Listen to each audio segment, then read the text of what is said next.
Encendemos dándole un chequeado a nuestra gente en las redes sociales, ahí en nuestro canal de YouTube.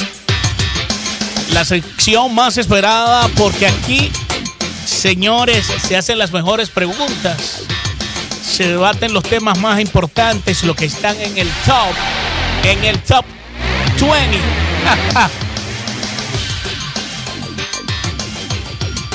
Y en esta tarde estaré preguntándole al doctor varias preguntitas que hay gente que está desesperado por saber. Gente que acaban de vacunarse y están preguntando si se pueden dar un vejigazo de alcohol, pero no al momento. Vamos a escuchar al doctor más adelante a ver qué nos dice. También, como le contaba, el presidente Biden está firmando decretos, está firmando un proceso económico sin precedentes. Claro que sí, el país necesita esa inyección. Y también exhorta al Departamento de Salud a no bajar la guardia, porque hoy se registra la cifra más alta de fallecidos en el país. Dándole las buenas tardes, doctor. ¿Qué tal? Cuénteme, ¿cómo está, doctor? Buenas tardes, Martín. Buenas tardes a todos los amigos de CIMA 103.7 que han hecho de salud y comunidad una fuente de información, de orientación y sobre todo de da calma, de da certeza. Es una de las cosas más importantes que necesitamos, la certeza que va a pasar. Y con este cambio de gobierno, el presidente Trump salió ya del escenario, y ahora el presidente Joe Biden está tomando medidas de social. Doctor, antes de todo, necesito que se ubique un poquito mejor, porque le está fallando la comunicación, sí, para que nuestra gente lo escuche bien. Mira a ver ahora. Sí, dele para allá, doctor. Dele para allá. Con el cambio de autoridades. Perfecto. El presidente Joe Biden se está ocupando de la gente. Porque lo más importante que tiene una nación son su capital humano. De nada vale que tengamos misiles, que tengamos satélites, que tengamos de todo, si hay gente que están perdiendo su casa, porque no pueden pagarla, porque no están trabajando. Lo dijo el presidente. Que están durmiendo en la calle. Lo dijo el presidente. La gente es el capital humano, es lo más importante. De nada vale que un país tenga el mejor ejército, los mejores científicos, si la gente de a pie está sufriendo.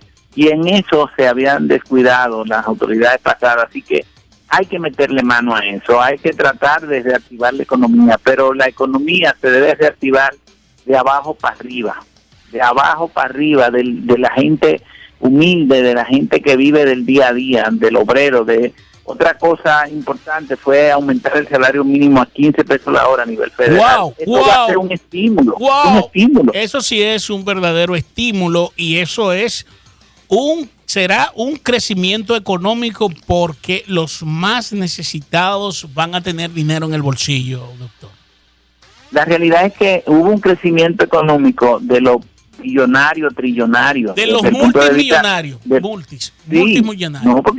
No, trillonarios, billonarios, multimillonarios. O sea, esa gente en esta crisis, mucha gente de esas hicieron grandes fortunas. ¿Por qué? Porque cuando tenían el capital. En muchas ocasiones aprovechan la cosa y la compran a precio de vaca muerta. A chivo, ¿cómo es? A pescado. A pescado bombado. Ay. Doctor, cuénteme que el Salud está reportando 29 fallecidos y 341 hospitalizados de COVID-19 en el día de hoy. Esto es alarmante a esta altura, cuando pensamos que vamos ya a la mitad del puente. Puede ser que tengamos que devolvernos, doctor. Hay que ir paso a paso, día a día, y cada día trae su temor, sus necesidades. Siempre lo más importante es que tenemos que estar agarrados de Dios y de los científicos, de Dios y de la prevención, de Dios y de la orientación y educación. Entonces, muchas personas que se han puesto la vacuna, con respecto a la primera pregunta que usted hizo, creen que ya tienen licencia de corso y licencia para tomar, para andar sin mascarilla, porque ya yo tengo la primera dosis. La realidad es que no. se ha demostrado que con la primera e inclusive con la segunda dosis debemos mantener el distanciamiento, debemos mantener el lavado de manos y el uso de mascarillas. Con respecto a tomar alcohol y vacunarse, no es lo mejor. Porque, pero doctor, espérese. No debería. Espérese, la pregunta es, usted se vacuna hoy, ¿cuánto tiempo tiene que pasar para que la persona pueda tomarse una cerveza o unos tragos, socializar? ¿Qué tiempo? 48 horas, señores. El año tiene 365 y si es cierto 366. Vemos 2 días de 364 sin beber romo ni tomar una cerveza, no nos va a hacer daño. Entonces, si hay cualquier complicación, porque hay gente que dice, yo me bebo 2 cervezas la primera y la última, la que está en el medio no se cuentan, entonces después dicen la vacuna le hizo daño. Y eso lo que trajo como consecuencia fue que en un momento dado hay países donde verdaderamente se toman bebidas pesadas, se toma vodka, y cuando estaban haciendo algunos estudios científicos, pues la gente hacía una temperatura muy fría y tomaban alcohol en exceso y habían complicaciones porque el hígado se afecta cuando hay un uso o abuso excesivo de alcohol. Claro, pero doctor, entonces, pero espérese, discúlpeme. Yo tengo un amigo, doctor, que se vacunó en el día de hoy. Y él está desesperado porque usted sabe que son de las personas que le dan ese bajón. Entonces usted dice que lo más prudente sea 48 horas. 24 a 48 horas. 24 a 48. Correcto. Entonces, esté tranquilo. 24 es una cervecita. Tranquilo. Oiga, 24 es una cervecita y 48 es un pote de romo. No, doctor, usted tiene que decir, dígalo ahí para que lo escuche. No, la realidad es que no debería ingerir alcohol en la próxima 24 a 48 horas, 24 horas sin tomar alcohol, que esté tranquilo en su casa. Cuando yo me puse la primera dosis, pues lo que hice fue que descansé. ¿Por qué? Porque yo no quería tener ningún tipo de sintomatología, o porque me puse a hacer cosas, o me puse a trabajar de más, o a romper noche. Así que lo más prudente, lo más recomendado es que la persona luego que se vacune y que tenga ese privilegio, porque es la luz al final del túnel, es la esperanza de la normalidad y de salir de la COVID-normalidad, es la vacunación, es la única, pero señores, aguante, bájale 2, se toma esa 2 después. 24 horas, por lo menos vamos a transar con 24 horas sin ingerir alcohol. Licenciado, ya usted escuchó, licenciado, muchas gracias. Doctor, seguimos acá. Doctor, necesito preguntarle, esta situación, 24 fallecidos en el día de hoy, tenemos que hacer un llamado y decirle a la gente que independientemente de que se están vacunando, de que las cosas hay más esperanza, pero usted no puede perder la vida pensando de que ya está todo resuelto. Doctor, ¿qué usted puede recomendar a nuestra gente?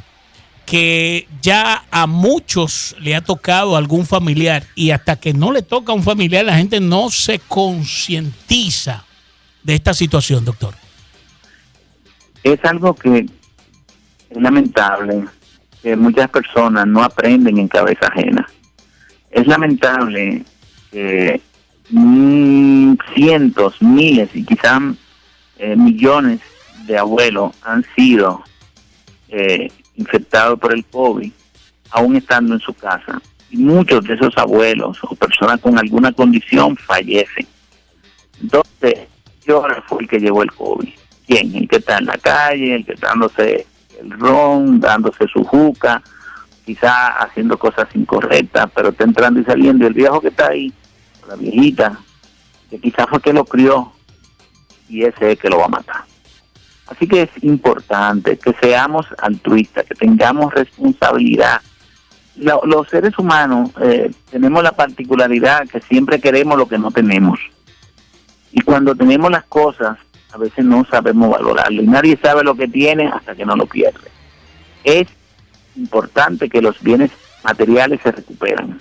Es importante que la salud, con esta pandemia, hemos aprendido la importancia de la salud, la importancia de los profesionales de la salud, de los médicos, de las enfermeras, de los policías, de la terapista, de los tecnólogos, que son mucho más importantes en quitarle mérito que un rapero, que un trapero, que una bailarina, que un compositor.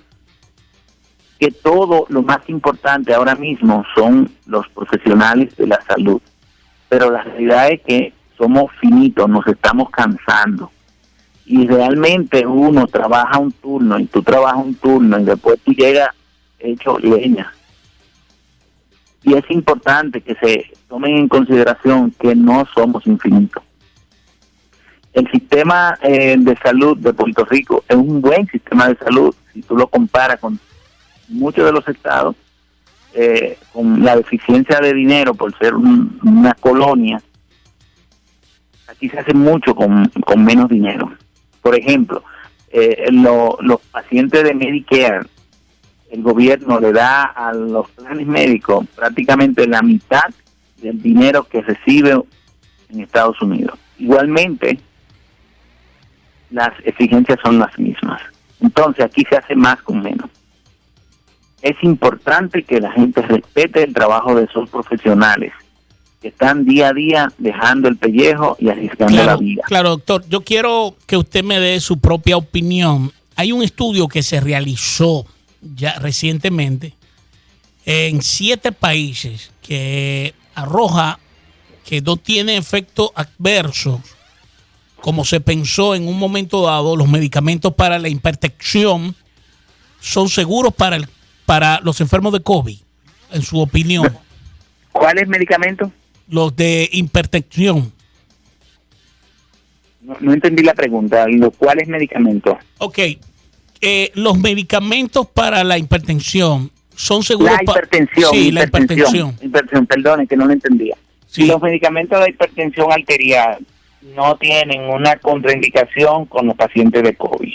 Se han visto, se han hecho. Yo de verdad tengo que estar actualizado todos los días, porque cuando viene a usted me quita el guiso. Usted está en eso. Yo lo voy a mandar a estudiar enfermería. Yo soy experto mandando a la gente. Estoy loco por cogerlo fuera de base, pero no he podido. No, de verdad que yo voy a tener que no, yo voy a hacer como hizo el perro con el gato. Hay página ahí, doctor. No, porque no le enseñó. El gato y el perro eran compadres. Y el gato le enseñó todo al perro menos a treparse en los palos, porque eso te hace una pregunta que, mire, verdad, tienen sustancia.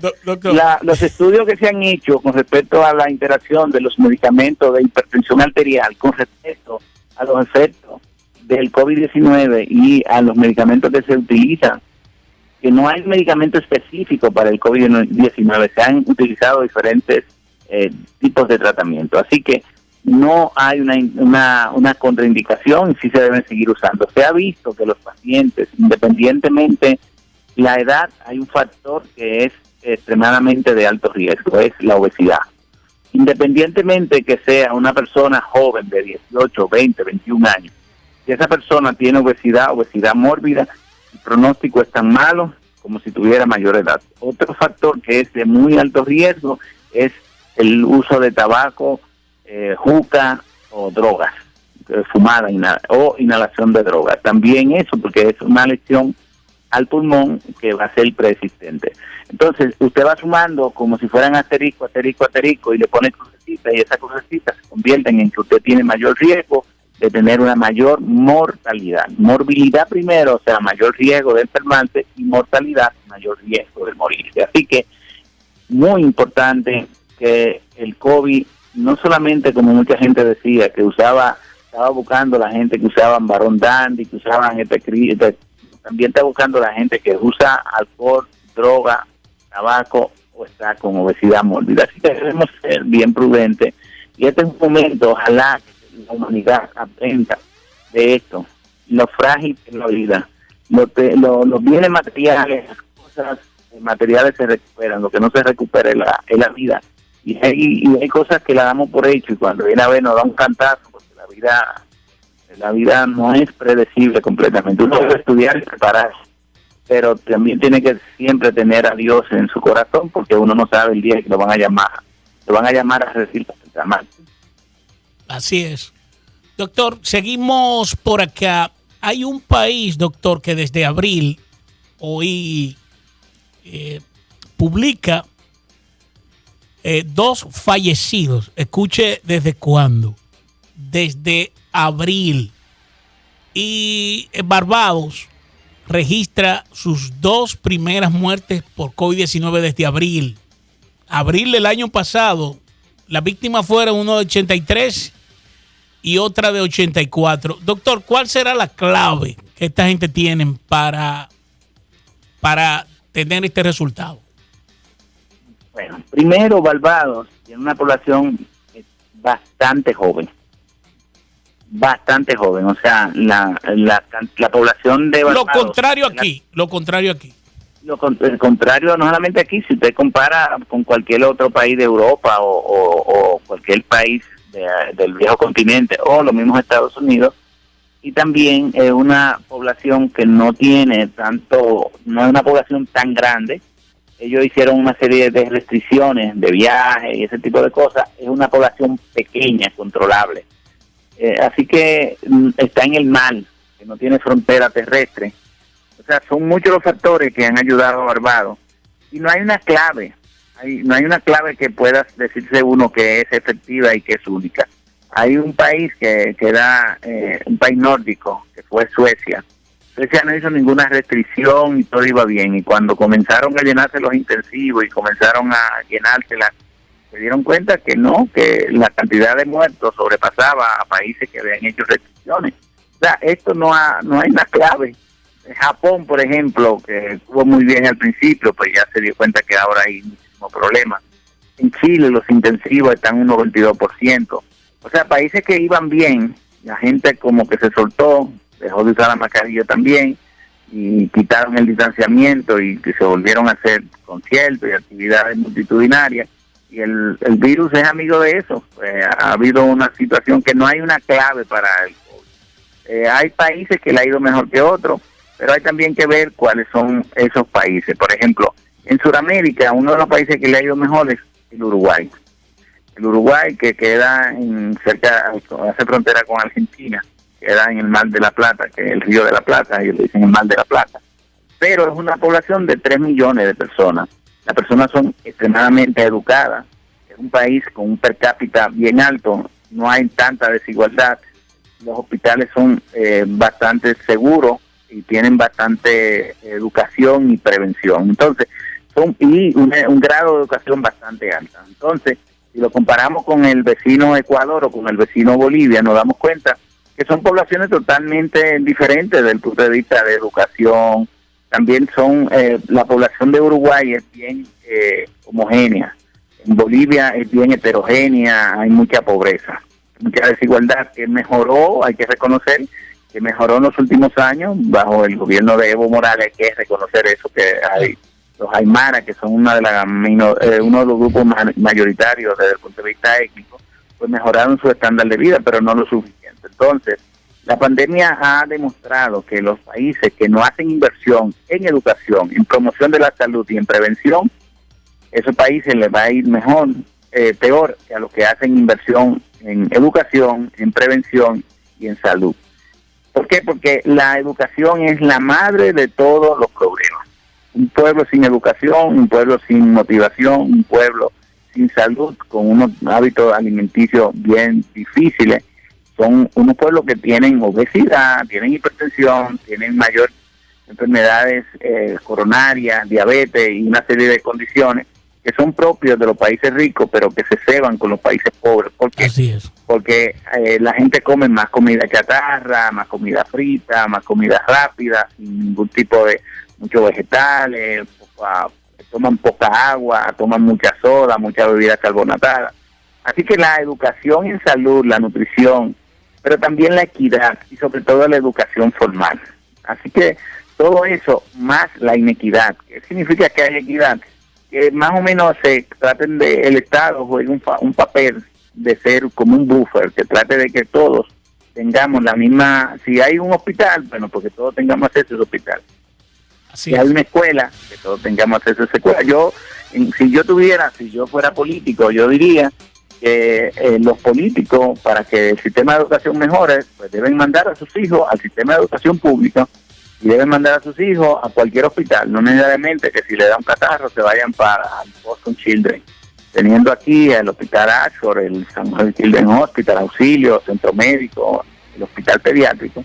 Entonces, si el sistema de educación es bueno y siempre ellos recomiendan y se gasta per cápita en educación, Puerto Rico es uno de los países que más gasta en el mundo en educación. O sea, más gasta en educación. Pero no entiendo, doctor, un punto importante que yo traiga. No entiendo un punto importante ahí.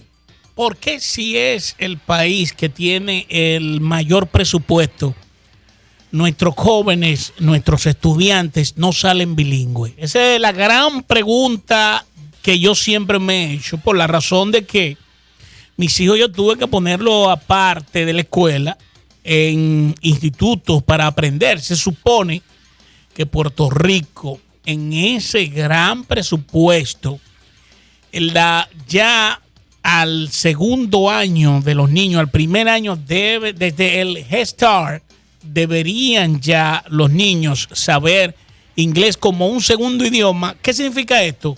Que pueden entrar en lo que es la competencia global, la competitividad de preparación académica, porque cuando usted domina 2 idiomas, usted sabe, doctor, bien, que cuando el americano ve que usted no sabe inglés, él piensa que usted es un ignorante.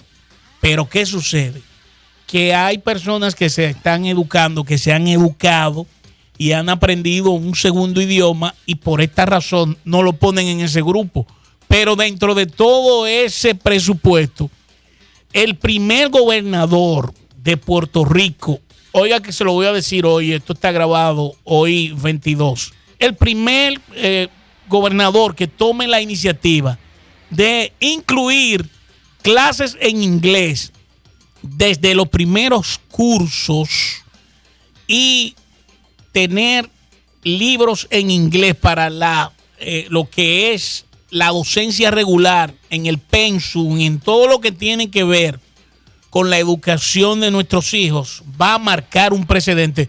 Porque yo entiendo que el acta de nacimiento de Puerto Rico y todos los documentos oficiales es en inglés y en español. Dice en inglés y en español. Entonces, ¿por qué nuestros niños, nuestros hijos, los que están creciendo ahora, los que van para adelante, el futuro, por qué desde pequeños no aprenden inglés en las escuelas básicas del país? El gobernador que toma esta iniciativa va a tener un buen resultado como ese gran visionario, esa persona que su gentilicio, su gente, sus habitantes, la nueva generación va a tener dominio de un idioma que la gente piensa que eso es lo más difícil que existe en la vida, aprender inglés, y no es así. El inglés es mucho más fácil del español porque es presente, pasado y futuro. Ahí no hay copretérito, ni futuro perfecto, ni imperfecto, nada de eso. Usted nunca va a escuchar a un americano hablando en español diciéndole: doctor, si yo hubiese sabido que usted está ahí, no vengo. No, usted nunca va a encontrar un americano que le diga ese pasado perfecto del verbo hubo.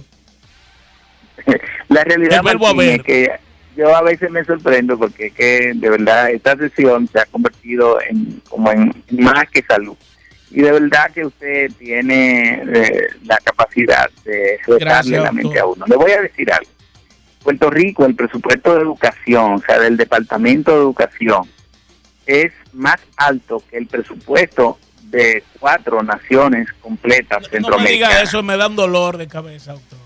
Sí, pero esto me hace un Tylenol, porque el presupuesto del Departamento de Educación, sin contar el presupuesto de la Universidad de Puerto Rico, y poniendo las otras instituciones post-secundaria y universitarias, el presupuesto de Puerto Rico en educación son alrededor de 10.000 a 15.000 millones de dólares en total, global, con todas las becas y todo el dinero que hay. En la situación de la educación, no solamente deberían aprender inglés. En Europa, por ejemplo, los niños aprenden 3, 4 idiomas antes de los 10 años. Y entiendo que uno de los problemas, de los handicaps, de la deficiencia que tenemos en nuestros países latinoamericanos y en Puerto Rico en ese sentido, es con respecto a a la educación en inglés. Se ha manejado eso con un criterio en ocasiones político se ha visto la visión de el español solamente como algo de nacionalismo. Yo realmente creo que no. Esos son los políticos, independentistas que se comunican con el americano son graduados de Harvard, claro, son bien preparados. Sin embargo, en muchas ocasiones algunas personas utilizan el idioma y han hecho... yo creo que eso tiene que ser los cubanos, por así decirlo, que en Cuba el régimen es comunista. Los cubanos a muy temprana edad saben inglés. La clase media de Haití habla 3 idiomas. La República Dominicana y otros países, en eso estamos rezagados. En algunas áreas, por ejemplo, en las áreas turísticas como de Puerto Plata y Higüey, cualquier saltipanqui te habla 5 idiomas. Entonces, son el saltipanqui o la persona que trabaja en la playa o lo que sea, te habla inglés, te habla francés, te habla alemán. Y aprenden de oído. Te habla chino. Aprenden de oído, doctor. No es cuestión de que fueron a una escuela. Entonces, la educación en idiomas, la educación en matemáticas, en ciencias y matemáticas, es el reto que tiene no solamente este gobernador, sino los gobernadores que han de venir. Porque si Puerto Rico no se prepara para un mercado global, no se prepara para competir, miren, señores, algo tan sencillo, que hay personas que quieren la independencia para Puerto Rico, sin embargo, están abogando porque 11 millones de personas que están de forma irregular en Estados Unidos adquieran y vengan a la ciudadanía. Yo estoy a favor de que esa persona se le dé la ciudadanía, claro que sí. Hay 11 millones que en su mayoría, el 50-60% son mexicanos, un chorro de centroamericanos y muchísimos caribeños que están pasando el Niágara en bicicleta bajo la sombra en los Estados Unidos, y con esta pandemia se ha visto la inequidad y la desigualdad. Pero también yo estoy a favor de que los puertorriqueños tengan la capacidad de ser ciudadanos americanos de primera categoría. ¿Qué es lo que es un ciudadano de primera categoría? Aquel que puede votar por el presidente, aquel que puede sus representantes, que tenemos una excelente representante, la comisionada Jennifer González, aunque tenemos a Jennifer López, que es una excelente representante de Puerto Rico en el mundo, una mujer hermosa y preciosa, pero Jennifer González ha sido por las diferentes situaciones más que ella ha sabido manejarse bastante bien, la que ha traído más dinero, pero eso no resuelve el problema. El problema es que el presidente de Puerto Rico en los Estados Unidos tiene voz, pero no tiene voto. O sea, nosotros tenemos que valernos tanto de Bob Meléndez, que es senador por New Jersey, como de Marco Rubio, que es senador por Texas, por Florida, o del el ex gobernador de la Florida, que también es senador, y de Emilia Velázquez, que es puertorriqueña, de origen puertorriqueña, pero su constituyente está en Nueva York, o de Adriana Espaillá, que es de origen dominicano, pero su constituyente está en el Alto Manhattan, sí, o de diferentes representantes en el Congreso o en el Senado para nosotros pedir. Y cuando yo estoy repartiendo cualquier tipo de cosa, yo primero atiendo a mis hijas, después de mis hijas van mis sobrinas, y después de mis sobrinas las hijas de la gente que trabaja conmigo, y después van nosotros. Entonces nosotros no tenemos el derecho de sentarnos en la mesa directamente, sino nosotros tenemos que esperar a que se faltan a los 50 estados, al Distrito de Columbia, y entonces después venimos nosotros. Así que en la educación yo creo que también el gobierno y los partidos políticos tienen que sentarse a que primero saquen de el tema la temática política partidista con lo lingüístico. ¿Por qué? Porque los que mejor hablan inglés son independentistas, y muchos de las personas que son estadistas no hablan muy buen inglés. Así que es importante que se quite eso del panorama para que la educación aquí en algún momento, cuando este pueblo siga, porque realmente si tú comparas Puerto Rico con cualquier país latinoamericano, estamos muy por encima. La gente de Puerto Rico, en sentido general, la gente que estudia aquí y sobresale de verdad. Los mejores ingenieros son del recinto de Mayagüez. Los médicos que son egresados de aquí, hay que quitarse el sombrero. De todas las universidades, tanto del recinto de ciencia médica, de la Universidad Central de Bayamón, del Caribe, de Ponce, el sistema de salud de Ponce, o también de la de Caguas, de la San Juan Bautista. Los médicos son de primera. O sea, es importante que sigamos insistiendo. Las enfermeras de aquí, antes que se me olvide, son cotizadas en los Estados Unidos porque la mayoría son bilingües, son personas que tienen una capacidad de trabajo enorme, igual que los otros profesionales. Pero es importante que se quite esa barrera hacia el idioma inglés. Incluso se ridiculiza, muchos artistas de los que hacen comedias ridiculizan al personaje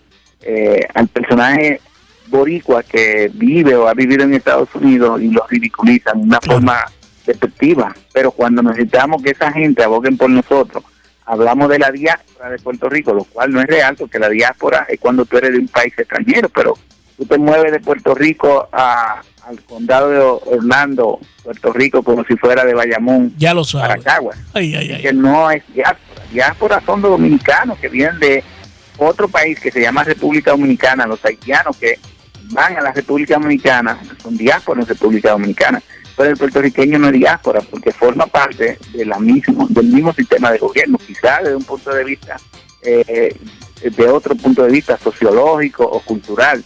Eso está también incuestionable, porque si preguntamos cuántos millones de hispanoparlantes viven en Estados Unidos, y Estados Unidos tiene ahora mismo la república más grande en número de hispanoparlantes. Así es. Doctor, agradecido, usted le bajó duro hoy a esa cátedra como de costumbre. Gracias por su tiempo, por la oportunidad de llegarle a nuestra gente, de poder orientarlo de manera clara y precisa. Agradecido, se nos acabó el tiempo, pero hicimos 30 minutos para nuestra gente de manera orgánica, natural, como de costumbre. Aquí está su canción, doctor, de la banda gorda, Me Vacuné. Yo estoy loco. Ayúdeme ahí, doctor. Bájele algo, que hay que vacunarse. Es importante que estamos haciendo las gestiones para que dentro de el grupo que le toque, porque es importante que se sepa que todas las personas que se van a vacunar y que me han enviado listas se están refiriendo al Departamento de Salud para que dentro de la fase que ya fue preestablecida tanto por el Pentágono como el Departamento de Salud Federal, esas personas van a ser vacunadas. Perfecto. Se están haciendo todas las gestiones importantes y de verdad para mí ha sido un privilegio, un gran honor que la gente confíe en mí. Ya hay personas que por su profesión se han vacunado, otras están esperando, pero todos los que cualifiquen y lleven esa necesidad van a ser vacunados. Así que Dios bendiga a Puerto Rico, que Dios bendiga a República Dominicana, que Dios bendiga a los Estados Unidos y que el presidente Biden siga dando cátedra de ayuda y de pensar primero en la gente, primero. Y una de sus primeras medidas fue la de los Dreamers. Otra de las medidas importantes que para mí fue elemental fue subir ese salario mínimo, y otra, evitar que 15 millones de ciudadanos y de residentes en Estados Unidos sean desahuciados. No crean que Estados Unidos está dando más ayuda que los países del primer mundo. Estados Unidos tenía una deuda social y económica con su gente. ¿Por qué? Porque mientras en Estados Unidos han dado un solo estímulo, ya Inglaterra le ha soltado a los ingleses, que es una de las potencias, le ha soltado alrededor de 10,000 libras esterlinas, y una libra esterlina es $1.50, así que le han soltado cuartos como José Loco. Yo creo que hay mucha deuda social del gobierno de los Estados Unidos con el pueblo llano, que realmente es la función del gobierno. La función del gobierno es ayudar a la gente.